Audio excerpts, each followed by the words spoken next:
Many of the kumuhula or teachers will take their dancers to the places named in their chants or songs. Mapuana de Silva picked No Ke Ano Ahi Ahi for her dancers to perform this year. It's the story of a Hawaiian ali'i's journey on a sailing ship. How did they prepare? Well, join us as we holo holo with them on an inter-island cruise.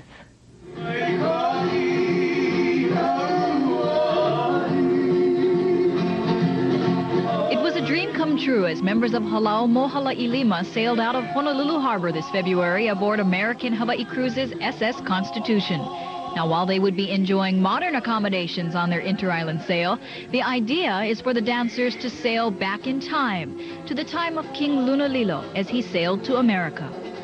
Even though you can understand what the words mean and you can have a feeling for what the chant is saying, there's nothing like the real thing, the real experience, to bring those memories back when they're dancing on stage and make it easier for them to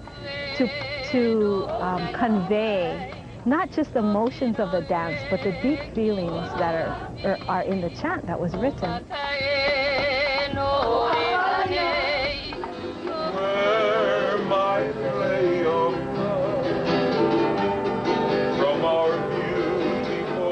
Passengers aboard the SS Constitution this particular weekend were lucky indeed, as Halau Mo'Hala'i Lima shared with them aspects of the Hawaiian culture. They were even treated to an impromptu hula by Mapuana de Silva herself.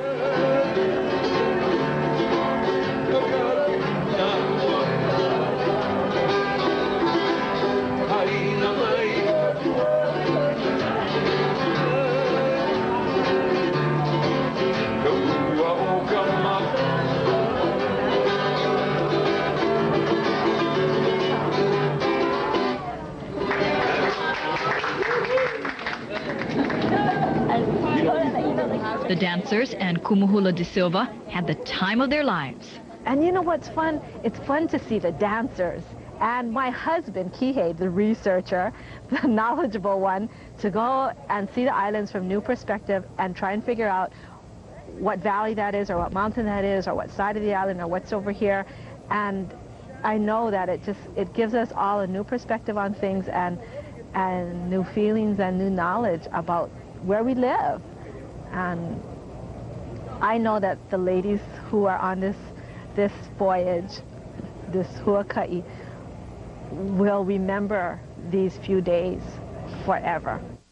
We were having a rehearsal for our performance this afternoon. We were blocking and going through everything, and one of the girls saw a whale, and we all ran for the rail, ran for the railing to watch the whale, and then when the whales were done playing, we went back to our practice. But that was an experience for especially my little daughter's 10, Kapolai's 10, and her eyes just got huge and her jaw dropped every time she saw the whales, and we saw them go up out of the water and their tails go up, and it is just a beautiful sight. The main goal, of course, was to get a feeling for sailing aboard a big ship, and that they did as they danced No Ke Ano Ahi Ahi aboard the deck of the ship with the majestic Hawaiian Islands as a backdrop.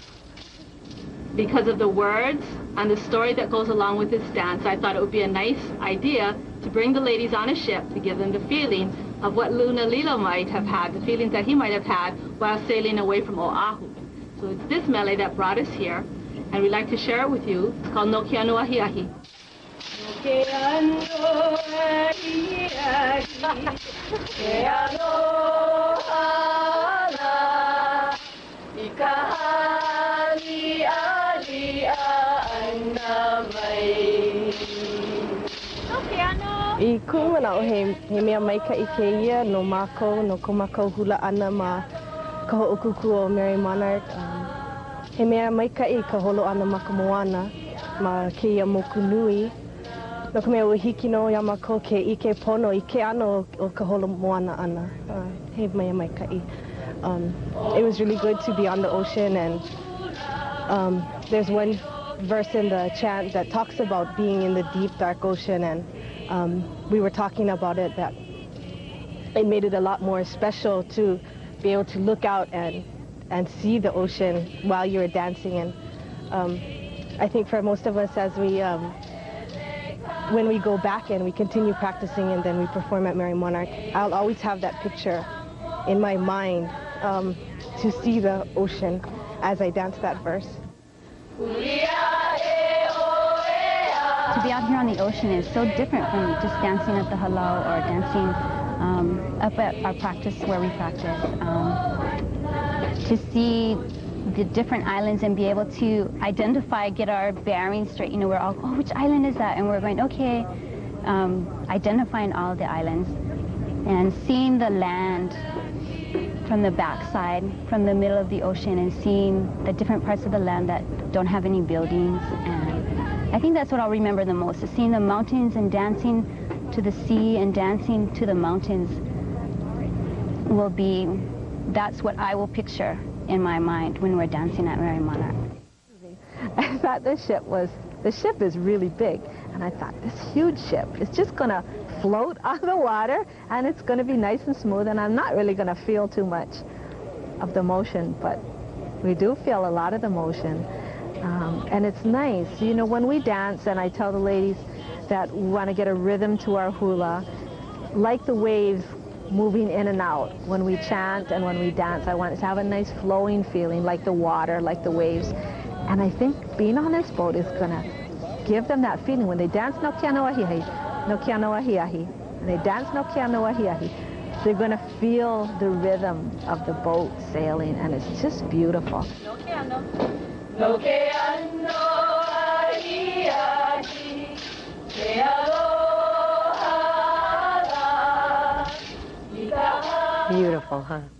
When we return on Backstage at the Merrie Monarch, we're going to go over to Waihe'e, Maui for another wonderful performance. Coming up Friday night at the Edith Kanakaʻoli Stadium in Hilo, Hawaii, the Hula Kahiko.